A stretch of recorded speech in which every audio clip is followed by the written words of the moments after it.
फल साइड पे शिफ्ट कर देते हैं। विकास बेटा, तू टिफिन अपना घर भूल आया था, मैं ले आया हूँ। विकास जी, ये कौन है? तो बिना पूछे अंदर कैसे आ गए?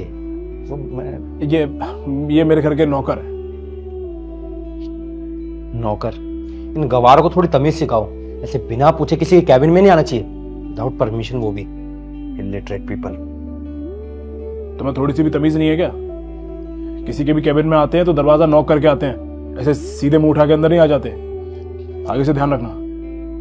गलती हो गई, आइंदा ध्यान रखूंगा।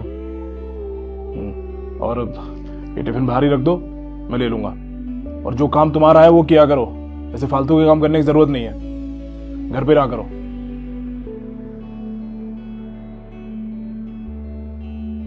इनसे ठीक से बात क्या कर लो, खुद को घर का मालिक समझने लग जाते हैं।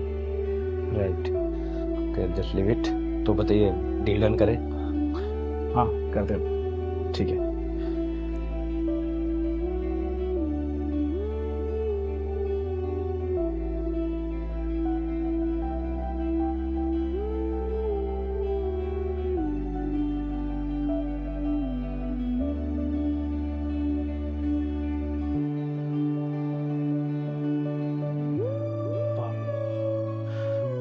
सॉरी, सुबह जो ऑफिस में हुआ उसके लिए। अगर मैं सब लोगों के आगे ये बता देता कि आप मेरे पापा हो, तो उन लोगों के आगे मेरी बहुत बेइज्जती हो जाती। बेइज्जती हो जाती?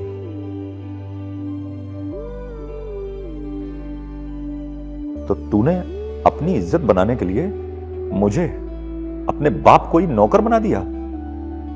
और ठीक ही कहा बेटा तूने, नौकर ही तो हैं हम। पूरी जिंदगी नौकरों की तरह काम करके तुझे पढ़ाया लिखाया, इतना बड़ा किया, और आज जिस कंपनी में तू काम कर रहा है उस लायक बनाया। नौकर ही था,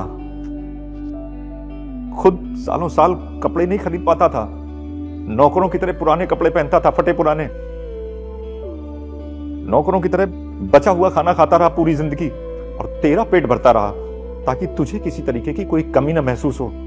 और आज तूने ही मुझे नौकर बना दिया। बेटा, पापा वो क्लाइंट थे तो थोड़ी इज्जत बनानी थी बस। इज्जत बनानी थी? बाप की बेइज्जती करके इज्जत बनाने चला है? अरे तेरी इज्जत तो तब बनती जब तू ऑफिस में खड़ा होकर मेरे पांव छूता और सीना ठोंक कर सबसे कहता कि ये मेरे पापा हैं। और अब यहां आके मेरे पैर छू रहा है, वहां सबके सामने मेरी बेइज्जती कर दी और अकेले में मेरे पैर छू रहा है। तू अपना सामान उठा और कोई दूसरा घर ढूंढ ले। पापा ये क्या कह रहे हो आप? अरे गलती हो गई मुझसे, माफ कर दीजिए मुझे प्लीज। माफ कर दूं? अरे मैं कौन होता हूं तुझे माफ करने वाला? मैं तो ये इसलिए कर रहा हूं कि तेरी इज्जत बनी रहे। अगर मेरे साथ रहेगा तो लोग ये बोलेंगे कि तू नौकर के साथ रहता है। तेरा कोई दोस्त या कोई दूसरा घर पे आया तो तुझे बार बार सभी को ये बोलना पड़ेगा कि ये नौकर है। तो बार बार बेइज्जती कराने से अच्छा है कि तू कोई दूसरा ठिकाना ढूंढ ले। पापा मैं एकदम से कहां जाऊंगा? ये तू सोच। और हां, आज के बाद मेरा कोई बेटा नहीं। तेरी जैसी औलाद से तो अच्छा है कि भगवान मुझे औलाद ही ना देता। और बेटा एक बात हमेशा याद रखना, जिंदगी में कितने भी बड़े हो जाओ, कितने भी बड़े बन जाओ, मगर कभी उससे बड़े मत बनना जिसने तुम्हें बड़ा बनाया हो। और अब 1 मिनट भी यहां रुकने की जरूरत नहीं है। निकल जाओ मेरे घर से।